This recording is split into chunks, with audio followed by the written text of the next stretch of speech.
Майкл Ньютон. Путешествие души. Жизнь между жизнями. На канале Мыслеформс Татьяны Тор.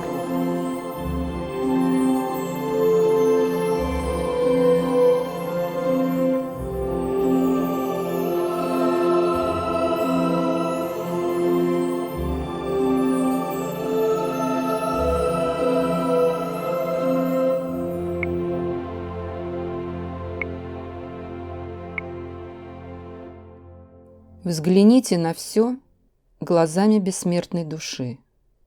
Глава 3. Возвращение домой. Поскольку встреча с дружественными духами, ожидающими нас после нашей смерти, так важна, то непременно встает вопрос о том, как же души узнают их. Я обнаружил, что мои субъекты единодушны относительно того, как души видят, воспринимают друг друга в мире душ. Душа может выглядеть как масса энергии, но очевидно также, что неорганическая энергия души может проявлять человеческие признаки.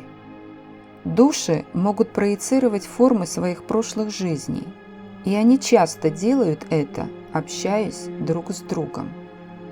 Проецированная форма человеческой жизни – это лишь один из бесчисленных вариантов внешнего облика, которые могут принять души, черпая их из субстанции своей основной энергии.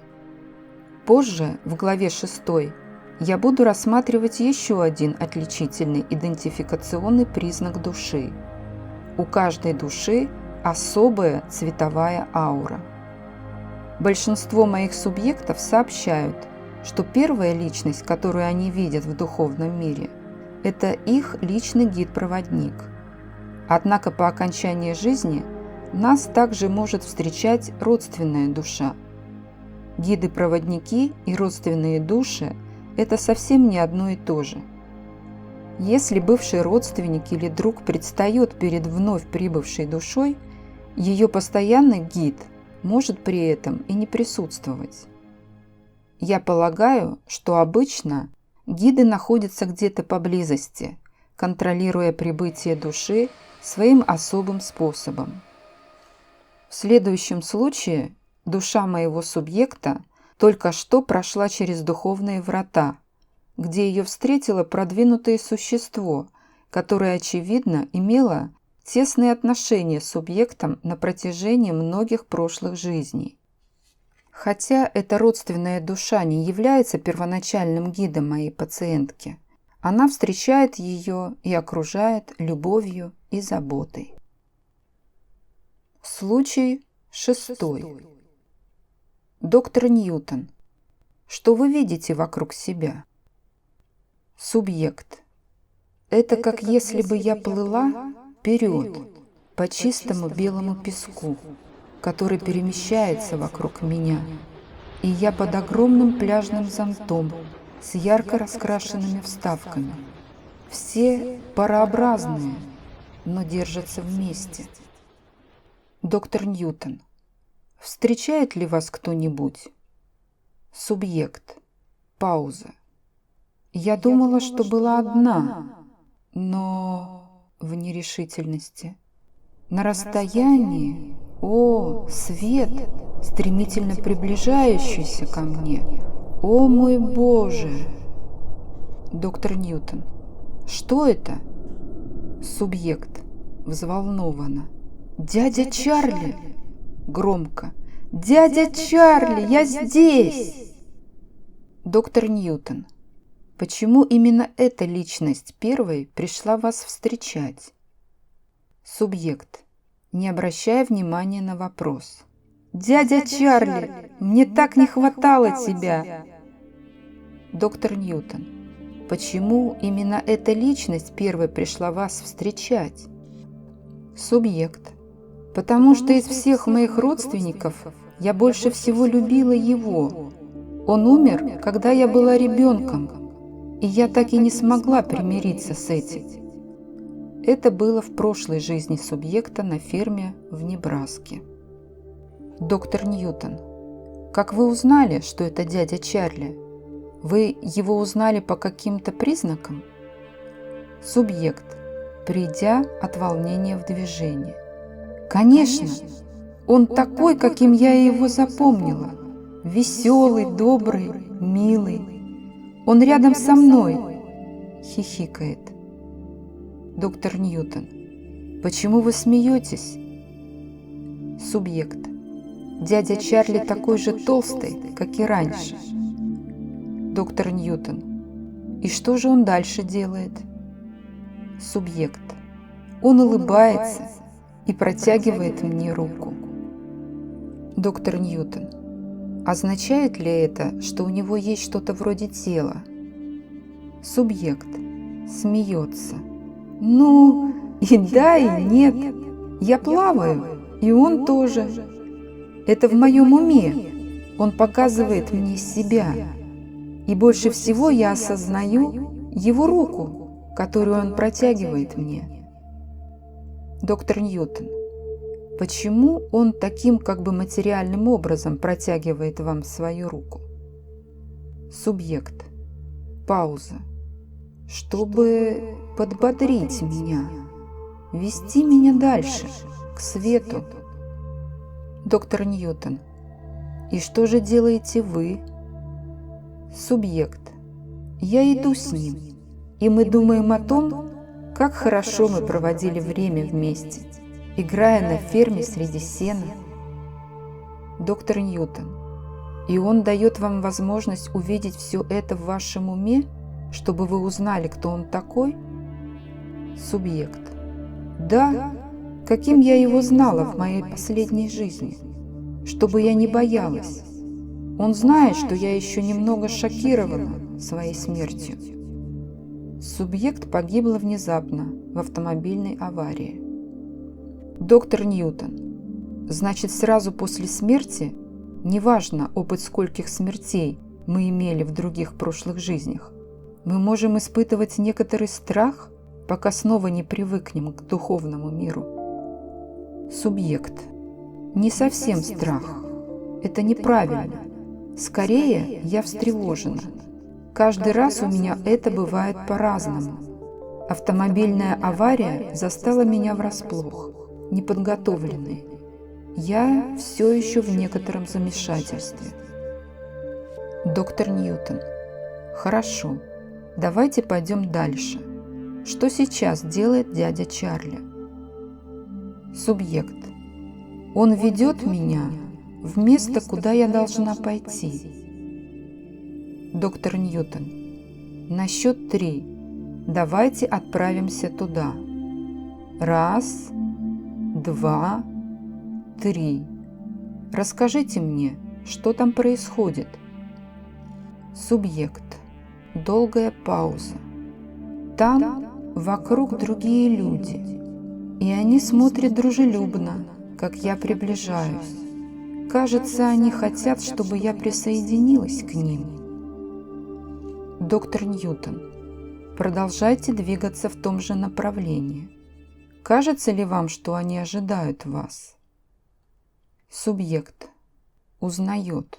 Да. В действительности я понимаю, что была с ними раньше. Пауза. Нет, не уходи. Доктор Ньютон. Что происходит?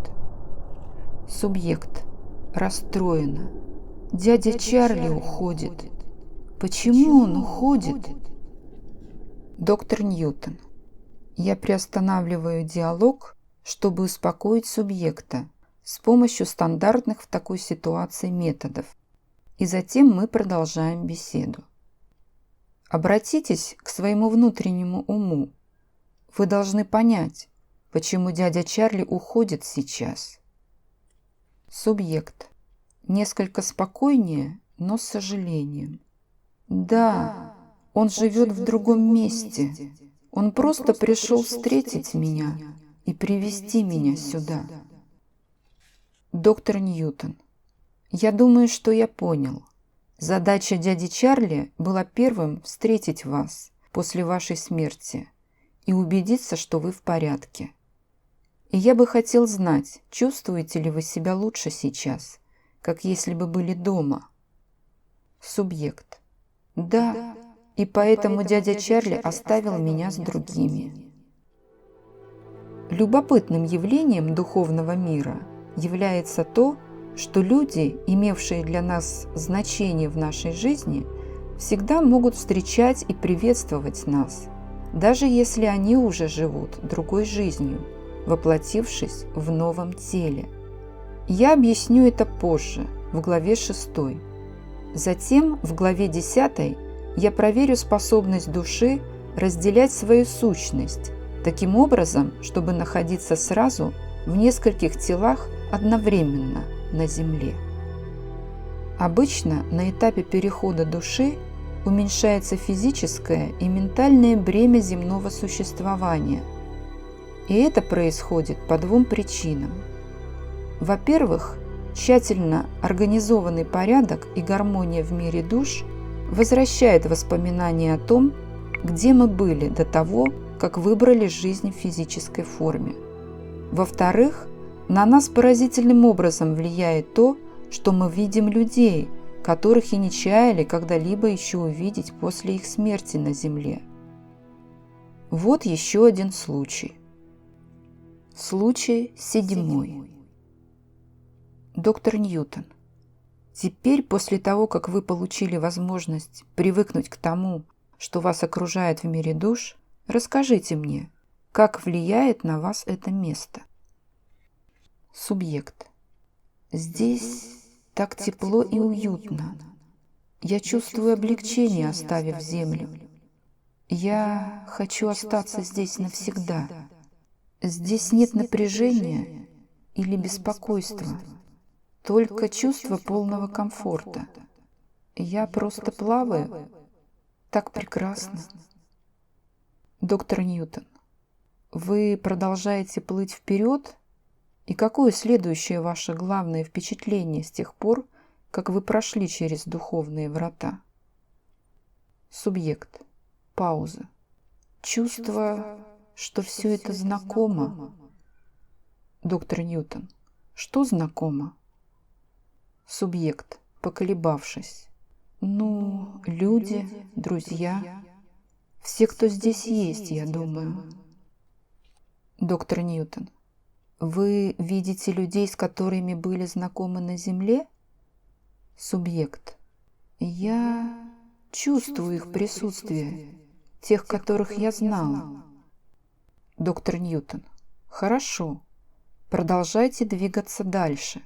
Что вы еще видите? Субъект. Огни. Нежные. Что-то вроде облаков. Доктор Ньютон.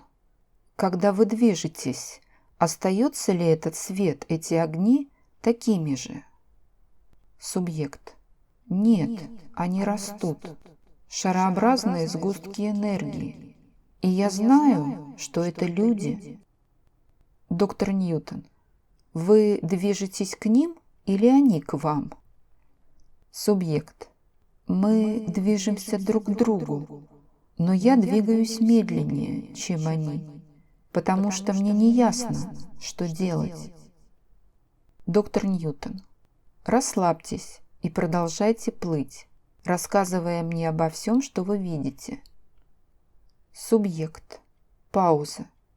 Сейчас я вижу наполовину проявленные человеческие формы. Тела выше талии. Их очертания прозрачные. Я могу смотреть сквозь них. Доктор Ньютон. Видите ли вы какие-нибудь черты у этих форм? Субъект. Взволнованно. Глаза. Доктор Ньютон. Вы видите только глаза? Субъект. Есть еще слабое очертание рта и ничего больше. С тревогой. Теперь вокруг меня глаза подходят ближе. Доктор Ньютон. Имеет ли каждое существо по 2 глаза? Субъект. Да. Доктор Ньютон. Выглядят ли эти глаза так же, как у людей, с радужной оболочкой и зрачком. Субъект. Нет, иначе. Они больше черные глазные яблоки, излучающие свет, направленный на меня. Мысль. Затем вздох облегчения. Ох. Доктор Ньютон, продолжайте. Субъект. Я начинаю их узнавать. Они посылают образы моему уму, мысли о себе, и формы меняются в людей. Доктор Ньютон. Людей с человеческими физическими признаками? Субъект. Да. Ой, посмотрите, это он! Доктор Ньютон. Что вы видите? Субъект. Начинает смеяться и плакать в одно и то же время. Я думаю, это Лэри. Он впереди всех, он первый, кого я действительно разглядела. Лэри! Доктор Ньютон. После того, как субъект оправилось это волнение. Душа Лэри находится впереди группы людей, которых вы знаете? Субъект. Да, теперь я знаю, что те, кого я хочу больше всего видеть, впереди. Некоторые мои друзья позади. Доктор Ньютон. Можете ли вы ясно видеть их всех? Субъект. Нет. Те, кто сзади, как в тумане, в отдалении. Но я ощущаю их присутствие. Лэри впереди. Он подходит ко мне. Лэри! Доктор Ньютон. Лэри был вашим мужем, как вы мне раньше рассказывали, в вашей прошлой жизни? Субъект. Говорит скороговоркой. Да, мы так хорошо жили вместе. Гюнтер был таким сильным. Все в его семье были против нашей женитьбы. Жан бросил морской флот, чтобы избавить меня от жалкого существования в Марселе. Эта пациентка настолько возбуждена, что образы ее прошлых жизней одновременно ожили в ее памяти. Лэри, Гюнтер и Жан все были ее мужьями в прошлых жизнях, и они являются воплощениями одной и той же души, ее родственной души. Я был рад, что нам удалось узнать об этих людях в сеансе раньше. Кроме Лэри, ее недавнего американского мужа, были Жан, французский моряк, живший в XIX веке, и Гюнтер, сын немецкого аристократа, жившего в XVIII веке. Доктор Ньютон. Что вы оба сейчас делаете? Субъект. Обнимаемся. Доктор Ньютон. Если бы в этот момент кто-то третий смотрел на то, что вы обнимаетесь, что бы он увидел? Субъект. Молчит. Доктор Ньютон. Субъект настолько погрузилась в сцену встречи со своей родственной душой, что из ее глаз потекли слезы ручьем. Я жду минуту и затем спрашиваю еще раз. Как те, кто мог бы сейчас наблюдать за вами с Лэри в духовном мире, восприняли бы вас? Субъект. Они бы увидели два сгустка яркого света, вращающиеся вокруг друг друга, я думаю. Субъект начинает успокаиваться, и я салфеткой помогаю ей вытереть слезы с лица. Доктор Ньютон.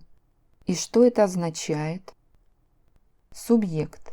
Мы обнимаемся, выражаем любовь, соединяясь.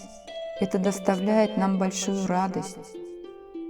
Доктор Ньютон. После того, как вы встретили свою родственную душу, что происходит дальше?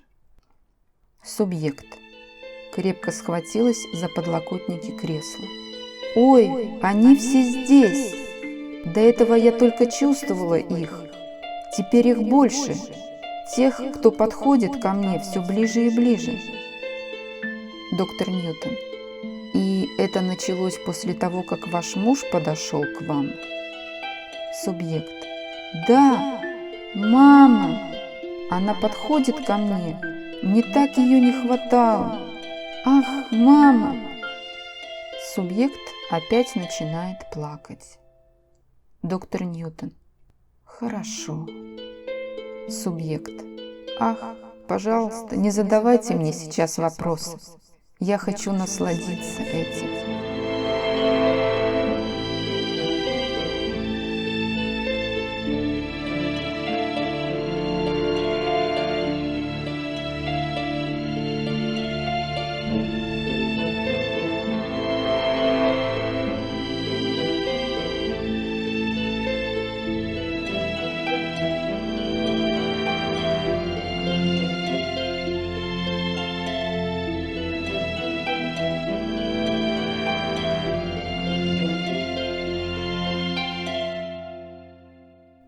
Похоже на то, что субъект ведет тихий диалог со своей матерью и своей прошлой жизнью.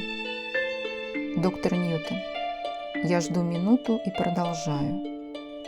Теперь я знаю, что вы наслаждаетесь этой встречей, но мне нужно, чтобы вы помогли мне понять, что происходит. Субъект. Едва слышно. Мы просто держим друг друга. Так хорошо быть снова вместе с ней. Доктор Ньютон. Как вам удается держать друг друга без тел? Субъект. Слегка раздраженно. Мы окружаем друг друга светом, конечно же. Доктор Ньютон. Расскажите мне, как это происходит у душ? Субъект. Словно укутываешься ярким светлым покровом любви. Доктор Ньютон. Понимаю теперь. Субъект. Прерывает меня звонким смехом. Она кого-то узнала. Тим, это мой брат. Он умер таким молодым. Я уже знал, что в ее прошлой жизни он утонул, когда ему было 14 лет. Так замечательно видеть его здесь. Субъект машет рукой. И там моя лучшая подруга, Уилма, с которой мы жили по соседству. Мы сейчас вместе смеемся над мальчишками, как мы это делали раньше, сидя на ее мансарде. Доктор Ньютон. После того, как субъект упомянула свою тетю и пару других друзей. Как вы думаете, почему именно в такой последовательности все эти люди один за другим приветствуют вас? Субъект. Пауза. Ну, мы так много значим друг для друга. Что может быть еще? Доктор Ньютон. И с некоторыми вы жили много жизней вместе, в то время как с другими, возможно, одну или две? Субъект. Да. Больше всего я была со своим мужем. Доктор Ньютон.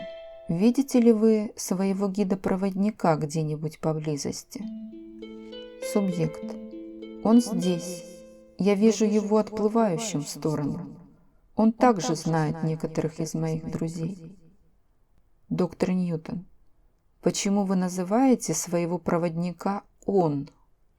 Субъект. Все мы предстаем в том образе, который хотим продемонстрировать. Он всегда предстает передо мной как существо мужской природы. Это правильно и очень естественно. Доктор Ньютон. Наблюдает ли он за вами во всех ваших жизнях? Субъект. Конечно. И здесь после смерти тоже. И он всегда мой защитник. Группа душ, которая должна нас встретить, уже ожидает, когда мы возвращаемся в мир душ. Данный случай показывает, насколько вдохновляющей может быть встреча со знакомыми лицами для вновь прибывшей молодой души. Я пришел к выводу, что количество существ, приветствующих одну и ту же душу, различно после каждой ее жизни. Хотя масштаб группы варьируется в зависимости от особых потребностей души, я понял, что не бывает случайности в том, что касается встречающих нас наших духовных компаньонов, точно знающих, когда нас ждать и где встречать по прибытии в духовный мир. Часто существо, которое имеет для нас особое значение, будет ждать немного впереди остальных, желающих быть рядом, когда мы проходим через входные врата. Число встречающих не только меняется после каждой жизни, но и существенно уменьшается до минимума, сводится почти на нет для более продвинутых душ, которые не столь сильно нуждаются в духовном утешении. Случай 9, приведенный в конце этой главы, является примером такого рода духовного перехода. Случаи 6 и 7 демонстрируют один из 3 способов возвращения душ в мир душ. Эти 2 души были встречены вскоре после смерти самым важным для них существом, в то время как другие души, имевшие меньшее влияние, находились поодаль. В случае 7 субъект узнавал людей быстрее, чем в случае 6. Когда мы сразу же после нашей смерти встречаемся с такими душами, собранными вместе, мы обнаруживаем, что в прошлых жизнях они были нашими супругами, родителями, родителями наших родителей, нашими возлюбленными, дядями, тетями, кузинами и нашими дорогими друзьями.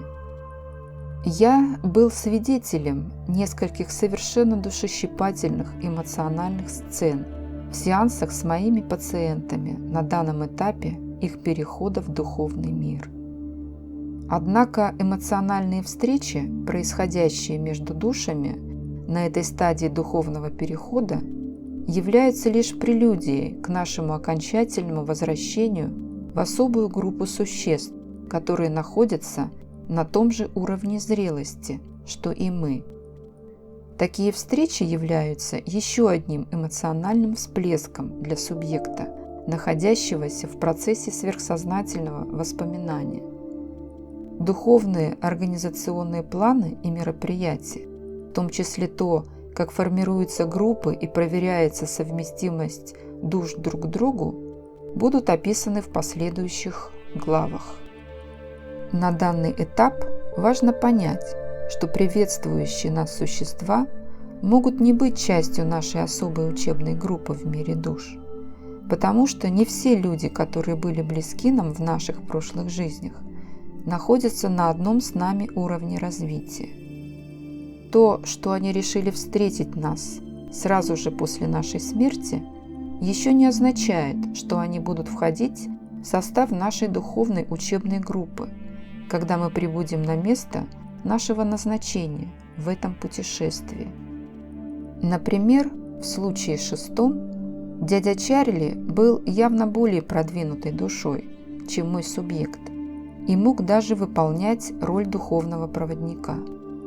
Для меня было также очевидно, что одной из первоначальных задач души дяди Чарли было помочь субъекту 6, как ребенку, в его только что закончившейся жизни. И он оставался ответственным за моего субъекта сразу же после ее смерти. В случае 7 первым важным контактом был Лэри, истинно родственная душа, находящаяся на одном уровне с субъектом 7. Обратите также внимание на то, что в случае 7 духовного проводника моего субъекта не было среди ее бывших родственников и друзей.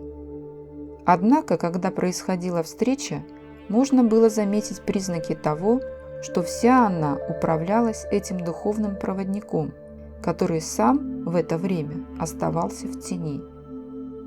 Я наблюдал такое во многих случаях.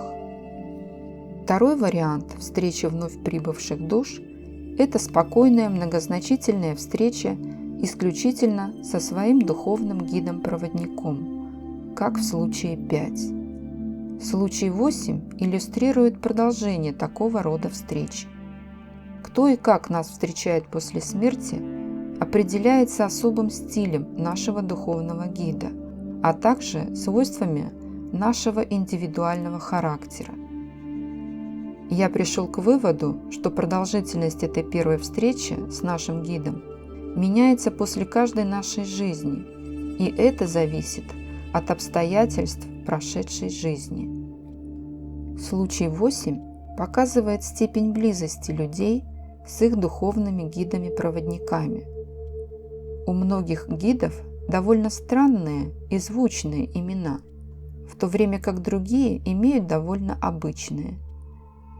Я нахожу интересным то, что устаревшее религиозное выражение «ангел-хранитель» используется теперь в метафизическом смысле, указывая на симпатизирующий нам дух. По правде говоря, когда-то я плохо относился к этому выражению или понятию, считая его отголоском устаревшей мифологии, которая выдает желаемое за действительное и противоречит современному миру. В настоящее время я отказался от такого отношения к понятию ангелов-хранителей. Мне неоднократно говорили, что душа сама по себе является андрогенной, двуполой, и в том же духе высказывались мои пациенты, сообщая, что пол является немаловажным фактором.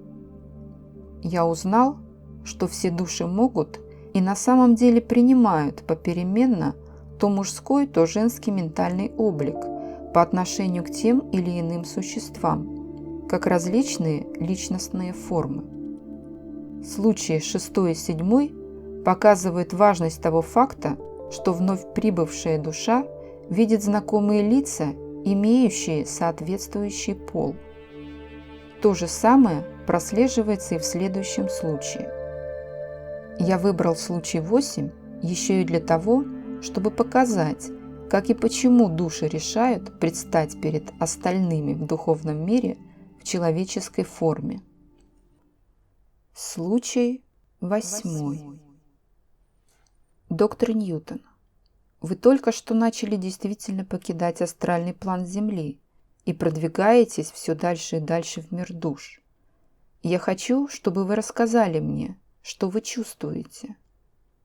Субъект. Тишина. Так спокойно. Доктор Ньютон. Встречает ли вас кто-нибудь? Субъект. Да, это моя подруга, Рэйчел. Она всегда встречает меня, когда я умираю. Доктор Ньютон. Является ли Рэйчел родственной душой, которую вы знали в прошлых жизнях? Или она из тех, кто всегда находится здесь? Субъект. Несколько возмущенно. Она не всегда остается здесь. Нет, она часто бывает со мной, в моем уме, когда я нуждаюсь в ней. Она мой собственный защитник. В голосе звучит гордость. Примечание. Качества гидов-проводников, которые отличают их от родственных душ и от других существ, оказывающих поддержку, будут рассмотрены в главе 8. Доктор Ньютон, почему вы говорите об этом существе как о ней? Не считается ли, что духи бесполы? Субъект. Это так, если быть точным, потому что мы обладаем качествами обоих полов. Рэйчел хочет, чтобы я зрительно воспринимал ее в женском облике. Это также и вопрос ментального распознавания в ее случае. Доктор Ньютон, обусловлены ли вы мужскими или женскими качествами во время вашего духовного существования? Субъект. Нет. Как у душ у нас бывают периоды, когда мы склоняемся к одному полу больше, чем к другому. В конечном итоге восстанавливается нормальное естественное предпочтение. Доктор Ньютон, не могли бы вы описать, как вы действительно видите сейчас душу Рэйчел? Субъект. Спокойно. Молодая женщина, такая, как я, запомнил ее. Маленькая, с изящными чертами, решительное выражение лица, так много знания и любви. Доктор Ньютон, вы знали Рэйчел на Земле? Субъект, отвечая с ноткой ностальгии в голосе. Когда-то давно, В одной моей жизни мы находились в близких отношениях. Теперь она мой защитник, попечитель. Доктор Ньютон. И что вы чувствуете, когда смотрите на нее? Субъект. Спокойствие, безмятежность, любовь. Доктор Ньютон. Смотрите ли вы с Рэйчел друг другу в глаза, как это делают люди? Субъект. Колеблясь. Что-то вроде этого, но иначе. Вы видите ум позади того, что мы воспринимаем как глаза, потому что это то, к чему мы обращаемся на Земле. Конечно, мы также можем смотреть друг на друга, так же, как это делают люди на Земле. Доктор Ньютон. Что из того, что вы на Земле воспринимаете своими глазами, может быть воспринято и в мире душ? Субъект. Когда вы смотрите в глаза определенного человека на Земле, даже если вы только что познакомились с ним, и видите свет, который вы знали раньше, это что-то говорит вам об этом человеке.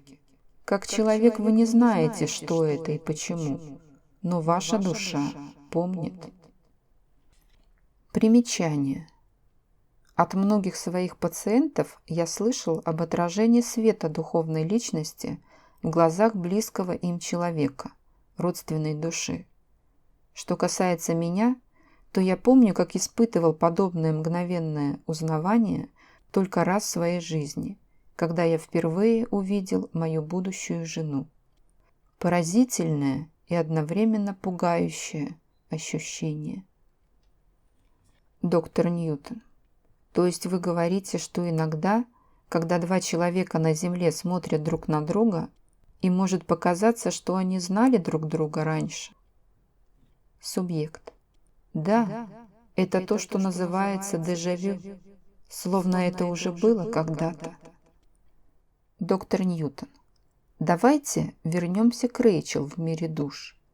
Если ваш попечитель не спроецировала бы на вас свой образ в человеческой форме, то смогли бы вы все равно узнать ее? Субъект. Естественно, мы всегда можем идентифицировать друг друга с помощью ума, но визуально лучше. Я знаю, что это звучит безумно, но это социальная вещь. Это действует успокаивающе, когда вы видите знакомое лицо. Доктор Ньютон. В таком случае видеть человеческие черты тех, кого вы знали в прошлых жизнях, это хорошо, особенно в период очередной адаптации после оставления Земли. Субъект. Да, иначе вначале вы чувствуете себя немного потерянным, одиноко и, возможно, сбитым с толку. Когда же я вижу людей такими, какими они были, я быстрее привыкаю здесь ко всему, когда возвращаюсь сюда. А видеть Рэйчел – это для меня всегда большая поддержка. Доктор Ньютон. Является ли Рэйчел вам в человеческой форме сразу после вашей смерти на Земле, для того, чтобы помочь вам снова адаптироваться в мире душ? Субъект. Энергично. О да, это так. И она дает мне защиту. Я чувствую себя лучше, когда вижу также и других, кого я знал раньше. Доктор Ньютон. И вы говорили с этими людьми? Субъект. Никто не говорит, мы общаемся через ум. Доктор Ньютон. Телепатически? Субъект. Да. Доктор Ньютон. Есть ли у душ возможность иметь частные беседы, которые не могут быть телепатически подслушаны другими? Субъект. Пауза. В случае близких отношений? Да. Доктор Ньютон. Как это делается? Субъект. Через прикосновение. Это называется общением через прикосновение. Примечание. Когда два существа в мире душ подходят так близко друг к другу, что практически соединяются, Они, как говорят мои субъекты, могут посылать сокровенные мысли с помощью прикосновений, которыми они обмениваются, как электрическими звуковыми импульсами. В большинстве случаев субъекты, находясь в состоянии гипноза, не желают рассказывать мне об этих личных беседах. Доктор Ньютон, разъясните, каким образом вы, как человеческая душа, можете спроецировать человеческие черты? Субъект. Из моей массы энергии. Я просто думаю о чертах, которые я хочу иметь.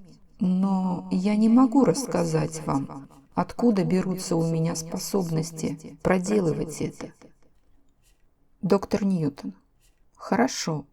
Тогда, может быть, вы мне расскажете, почему вы и другие души проецируются в определенные образы в разное время? Субъект. Долгая пауза.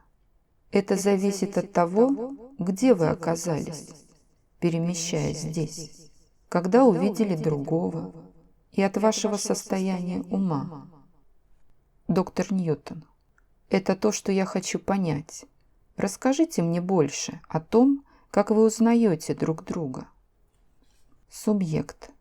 Понимаете, узнавание зависит от чувств личностей, когда вы встречаете их здесь. Они покажут вам, что они хотят, чтобы вы увидели в них и то, что вы, на их взгляд, хотите увидеть.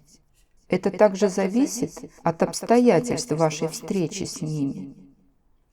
Доктор Ньютон, можете ли вы рассказать поконкретней, как различные обстоятельства могут стать причиной того, что формы энергии материализуются тем или иным определенным образом по отношению к другим душам? Субъект. Важно, находитесь ли вы на их территории или на своей. Они могут решить показать вам один набор характеристик в одном месте, в то время как в другом месте вы можете увидеть что-то еще. Примечание. Что такое духовная территория, будет объяснено в ходе нашего дальнейшего путешествия по духовному миру. Доктор Ньютон, имеете ли вы в виду, что душа может показать вам у входа в мир душ одно лицо, а в другой ситуации другое? Субъект. Да. Доктор Ньютон. Почему? Субъект. Как я уже рассказывал вам, то, как мы представляем себя друг другу, зависит от того, что мы чувствуем в этот момент, какие у нас отношения с определенной личностью и где мы находимся. Доктор Ньютон, правильно ли я понял? Личностные особенности, которые души проецируют друг на друга, зависят от времени и места в мире душ, а также от настроения и, возможно, психологического состояния ума в момент встречи. Субъект. Именно. И это работает в обоих направлениях. Это взаимосвязано. Доктор Ньютон. Тогда как при таких изменениях в образах мы можем узнать истинную природу сознания души? Субъект. Смеется. Образ, который вы проецируете, никогда не скрывает от остальных, кто вы есть на самом деле. В любом случае, это не сопровождается такими же эмоциями, как на Земле. Здесь это более абстрактно. Причина, по которой мы проецируем определенные черты и мысли, заключается в том, что мы подтверждаем идеи. Доктор Ньютон. Идеи? Вы имеете в виду ваши чувства в этот момент? Субъект. Да, своего рода. Потому что эти человеческие черты были частью наших физических жизней в различных местах, когда мы открывали что-то и развивали идеи. Все это является для нас здесь продолжением начатого. Доктор Ньютон. Ну, если в своих разных прошлых жизнях у нас были разные лица, которые из них мы имеем между жизнями? Субъект. Мы их перемешиваем. Вы принимаете те черты, по которым человек, которого вы видите, лучше всего узнает вас, в зависимости от того, что вы хотите сообщить. Доктор Ньютон. Можно ли общаться без проецирования черт и особенностей? Субъект. Конечно, мы делаем так. Это нормально. Но ментально я быстрее общаюсь с людьми, имеющими черты. Доктор Ньютон. Предпочитаете ли вы проецировать какие-то определенные черты лица? Субъект. Ну, мне нравится лицо с усами, с твердой челюстью. Доктор Ньютон. Вы имеете в виду Джеффа Теннера, ковбоя из Техаса, которым вы были в той вашей жизни, о которой мы уже говорили? Субъект. Смеется. Именно так. И в других жизнях у меня было такое же лицо, как у Джеффа. Доктор Ньютон. Но почему Джефф? Было ли это лишь потому, что вы были им в своей прошлой жизни? Субъект. Нет, я хорошо себя чувствовал в качестве Джеффа. Это была счастливая, ничем не осложненная жизнь. Черт побери, я выглядел великолепно. Мое лицо напоминало лица красавцев на тех щитах с рекламой сигарет, которые мы привыкли видеть вдоль шоссе. Смеется. Мне нравится демонстрировать мои шикарные изогнутые усы, которые я имел, когда был Джеффом. Доктор Ньютон. Но это была только одна жизнь. Люди, которых не было в той вашей жизни, могут не узнать вас здесь. Субъект. Ну, они достаточно быстро могут понять, что это я. Я могу измениться и показать что-нибудь еще. Но сейчас я больше всего нравлюсь себе как Джефф. Доктор Ньютон. Итак, мы возвращаемся к тому, что, как вы говорили, все мы в действительности имеем лишь одну индивидуальную сущность, несмотря на множество различных образов и черт лица, которые мы можем проецировать как души. Субъект. Да, вы каждого видите тем, кем он в действительности является. Единственно, некоторые хотят показать свою лучшую сторону, заботясь о впечатлении, которое они производят на вас. Они не совсем понимают, что важно то, к чему вы стремитесь, а не то, как вы выглядите. Мы от души смеемся над тем, что некоторые души пытаются выглядеть так, как, по их мнению, им следует выглядеть. Они даже принимают лица, которых у них никогда и не было на Земле. Доктор Ньютон. Мы говорим сейчас о довольно незрелых душах. Субъект. Да, как правило. Они могут какое-то время упорствовать в этом. Мы не судим. В конце концов, они приходят в норму. Доктор Ньютон. Я полагал, что духовный мир – это место, где царит высшее, всезнающее разумное сознание. Но, судя по вашим словам, души могут проявлять тщеславие и пребывать в таком умонастроении, словно они на земле? Субъект. Смеется. Люди есть люди, независимо от того, как они выглядят в своих физических мирах. Доктор Ньютон. О, вы видели души, которые отправлялись не на Землю, а на другие планеты? Субъект. Пауза. Иногда. Доктор Ньютон. Какие черты показывают вам души с других планет? Субъект. Уклончиво. Я как бы больше держусь людей, но мы можем принимать по своему желанию любые черты для общения. Примечание. Получение информации о важных жизнях субъектов в других физических мирах и в других неземных формах, которые они могли бы вспомнить, всегда проблематично.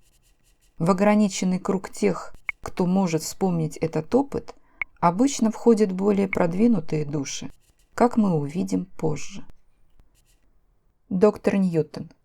Является ли эта способность душ проецировать друг для друга свои специфические черты особым даром, которым снабдил нас Творец, и который имеет в своей основе духовную потребность.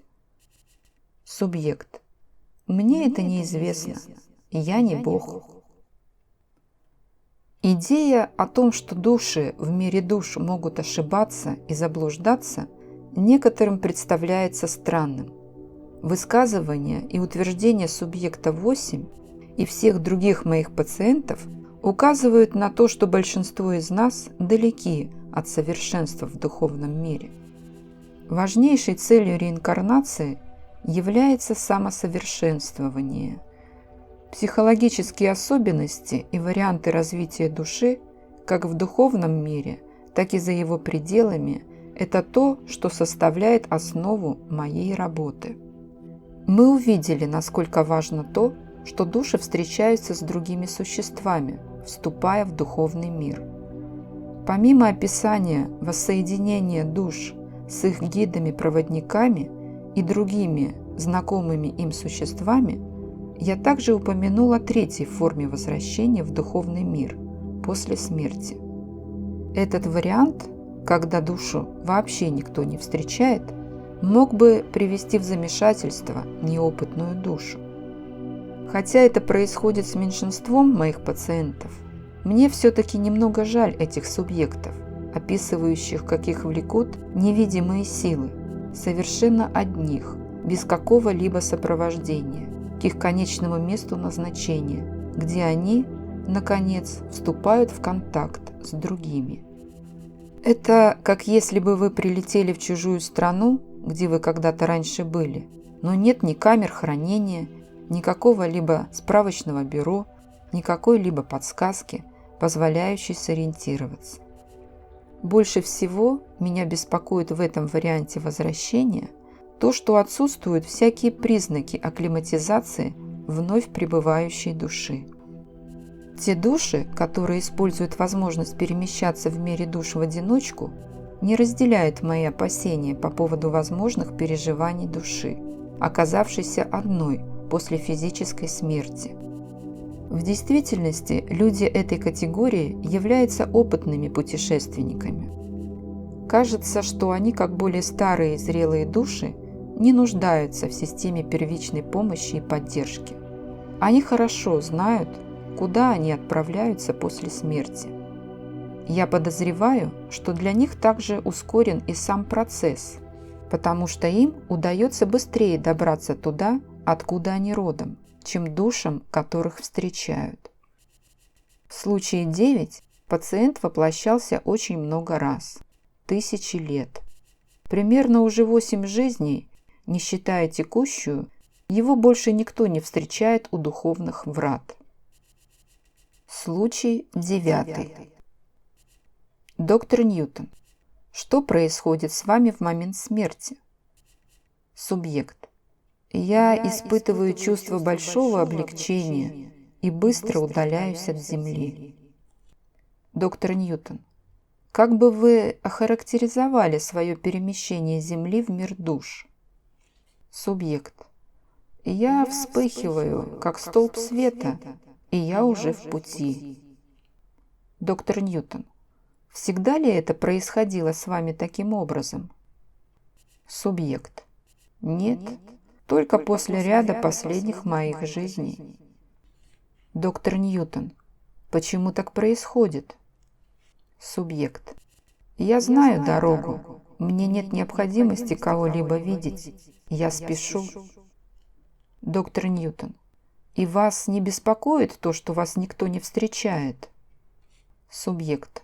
Смеется. Когда-то это мне помогало, но больше мне не требуются такого рода вещи. Доктор Ньютон, чье это было решение дать вам возможность вступать в мир душ без поддержки и сопровождения? Субъект. Пауза. Пожимает плечами. Это было обоюдное решение, мое и моего учителя, когда я понял, что могу сам справляться. Доктор Ньютон, и вы совсем не чувствуете себя сейчас потерянным или одиноким? Субъект. Вы шутите?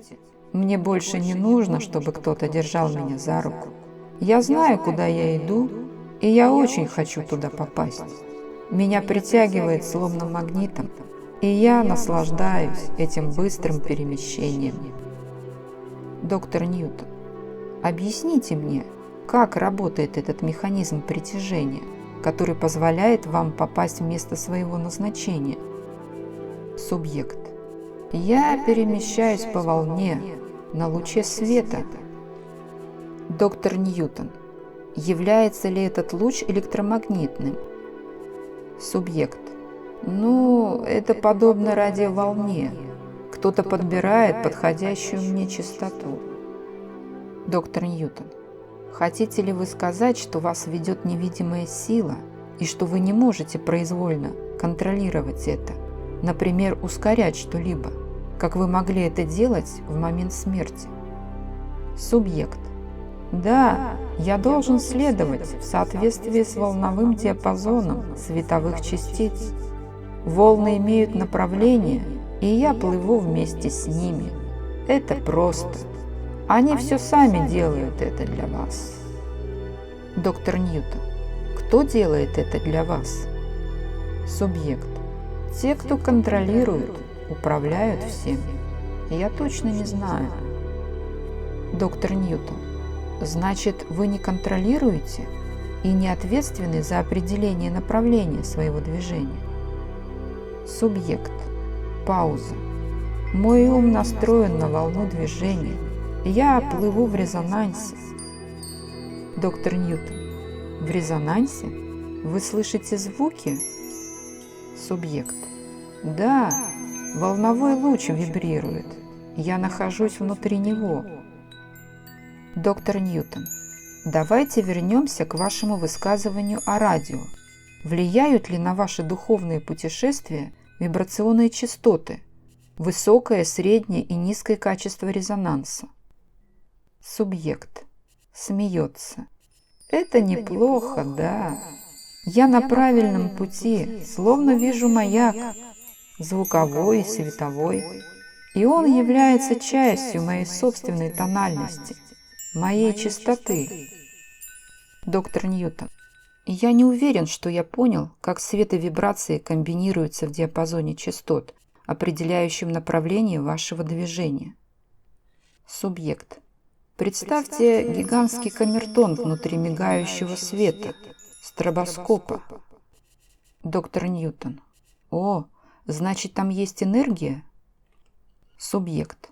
У нас есть энергия внутри энергетического поля, поэтому это не просто линии, по которым мы перемещаемся. Мы производим энергию сами.